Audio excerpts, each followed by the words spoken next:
guys, we're back again with another mental health conversation. I have a special guest with me. Hello. Go ahead and introduce yourself. My name is Cece.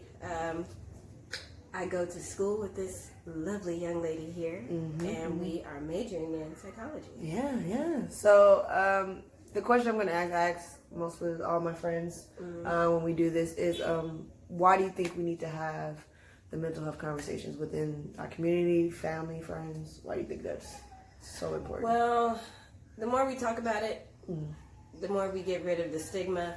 I think so many people kind of get lost. You know, they feel alone. They get kind of pulled down into the darkness of it all. I just remember going through periods of depression and not even realizing that I was depressed because no one had ever talked to me about my mental state, you know, or just things like that. So it wasn't until I was probably, I remember sitting in my car and it just went off like, you're depressed. I was like, oh, no, not me. You know, like, I'm the happiest person in the world. Exactly. So I think just when we have these conversations, we can, one, get rid of the stigma, and then two, also, we can be more self-aware and we'll be able to, just kind of fend off these thoughts and so forth that goes through our heads, or, you know, whatever else comes about mentally. Yeah. It's not just depression, it's not just anxiety. There's so many other things. And I know a lot of people are kind of just talking about their depression and anxiety more. Those are the two that you hear about the most. Yeah, exactly. Right now. Yeah, which is good. I mean, having that conversation is really good because it makes them aware. Yeah. And I think the people who are around them, when they know, they're like, okay, you know, you're depressed, or let them recognize the signs as well. Yeah. So and it frees up other people too around you, because it's like, okay, well, if this person is comfortable enough to, you know, sit in that and kind of talk about it, then maybe I can go get some support too. Like, maybe I should pay attention to my own signs. Yeah. So, good. That's good. Yeah.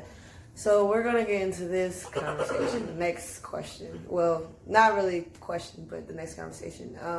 We both have a Christian background, grew up in a church, and as she mentioned, she's have dealt with, you know, depression, anxiety. I have dealt with depression, anxiety. So the conversation is like the church and mental health, and how we grew up with it, and then how is it now. So for my experience, I just never mentioned it.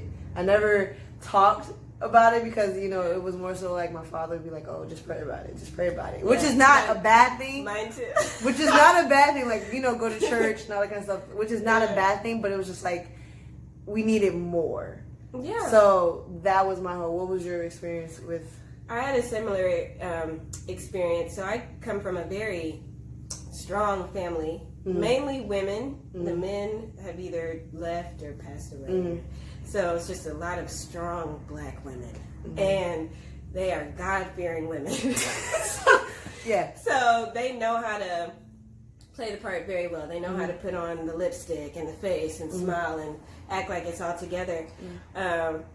My grandmother still is very strong, you know, in the church. Praise, like, her prayers have kept me. Yeah. Okay.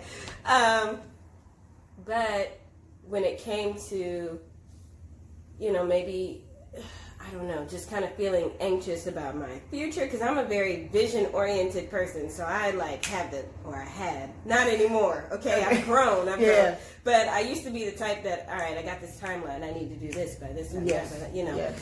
So when it came to, you understand, so when it comes to that in church, typically, you're talking about faith, like believing God and praying to God for these things, and, you know, just kind of relying on just patience and all the fruits of the Spirit until this thing comes into manifestation. Yes. Which it does work.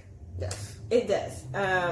But in the meantime, sometimes you do go through these bouts with depression and anxiety and everything else.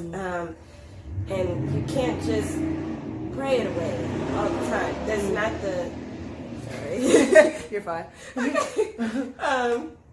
Yeah, you can't just pray it away all the time. Sometimes there are, you do need to go talk to somebody. Maybe you need to go see a therapist. Sometimes maybe you don't have to see a therapist. Just talk to a friend. But prayer is not always the only answer. There you go. It helps. Yes. It's not always the only answer. So basically, I'd say, like, just growing up in the church, the biggest lesson, or not lesson, but the biggest thing that I learned was kind of how to suppress my emotions, my feelings, just kind of bypass all that, and just believe that everything would be fine in the end. And although that's great, I'm still, like, harboring all of these feelings and emotions, and God gave me all of these things for a reason, you know. So yeah, that's been my experience in the church. Not entirely bad, but you know, if I would have known a little earlier about mental health, I probably could have been, you know, functioning at a higher level much sooner. Mentally. Yeah. So how? But you know, now how's it viewed today? Like, now that more and more people are talking about the mental health and people are now becoming aware of, like, okay, it does exist. You know, I haven't been back to church in a while, so I don't know how it is. Yeah, how's it mixing in a way? Oh, we are coming around. Yeah. Okay. All right, that's good. Cause I'm like, okay, that's good. Yeah. So like, what do you see differently that, you know? So number one, I see a lot of churches including counseling centers, like, at the church. Yeah. Okay. Oh, that's a big. Yeah. That's a big. Okay. That's a big step. Yeah. You know, and a lot of, so in my church, for example, the therapists, they are licensed. Most of them are marriage and family therapists. But then they also have a license in biblical counseling. So they also have the scriptural background to support just, you know, what you and I are learning in school. So if you're not a religious person, maybe it's not for you, but for people who are in the church, like, that's, you know, having the two come together is really helpful.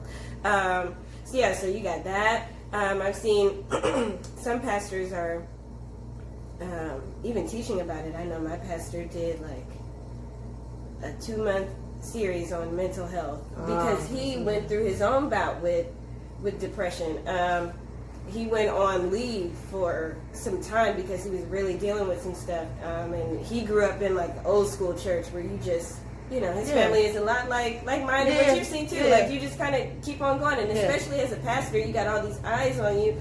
You can't tap out like many people can. So he ended up taking a break, but when he came back, I'm assuming he went to therapy because he was pushing it hard. He was like, all right, depression is a thing, and so he talked about, you know, how there's different. So that's also the thing. We'll get into this. Okay. They still believe that some of this is about spirits. Yes. And some of it can be, but then also I know that there's like literal, like, clinical depression where there are like hormone imbalances, chemical imbalances. You can't. That's not. To me, that's not a spirit thing. But but. I guess just like maybe quick bouts with depression. Like, I've had bouts with depression. In some cases, I can see, okay, this is spirit. Let me just. So church still does kind of try to spiritualize mental health.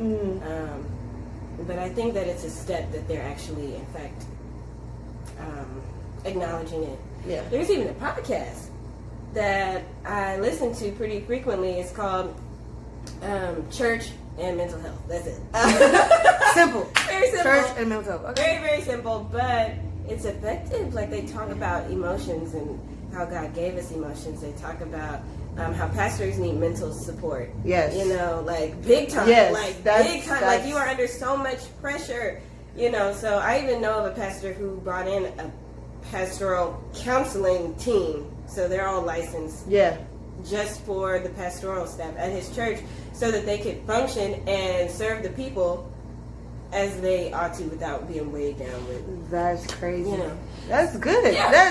That's like I said, I haven't been in church in a while, so hearing that is very exciting. That's definitely definitely an improvement within the church. It is. Okay. It is. Wow. Yeah. Yeah. So I guess just the overall goal is making people feel more welcomed and acknowledged, because it's if you're constantly telling somebody just pray it away, or you're allowing the devil to do all it makes a person feel like you're negating their experience, and it kind of makes them feel like they're not heard, they're not seen.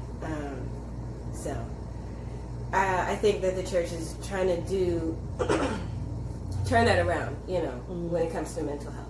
That's good. That's good. Any last remarks that you would like to tell the people, just to kind of keep them motivated, and just, it is Mental Health Awareness Month. It's the beginning of it. Yeah. So, what would you like to share to them? Don't be afraid to do the work. And when I say do the work, I mean sometimes going to a therapy session one time or even twice is not enough. I've been in therapy for periods of time twice. Mm-hmm. The second time around, I was like, man, I went the first time. Why do I have to go back? So I wasn't really aware at the time that tune-ups are normal. So that's just been my biggest thing just getting used to actually going, and then not being scared of the tune-ups, and learning to enjoy the process. As you go. It can be fun. For me, it's fun. For me.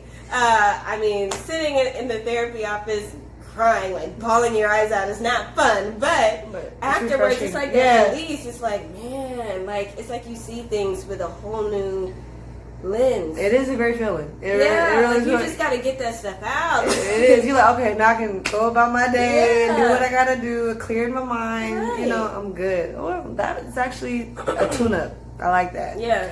Well, that's actually all that we have for today. Thank you so much for volunteering your time and doing this. We'll see you next time.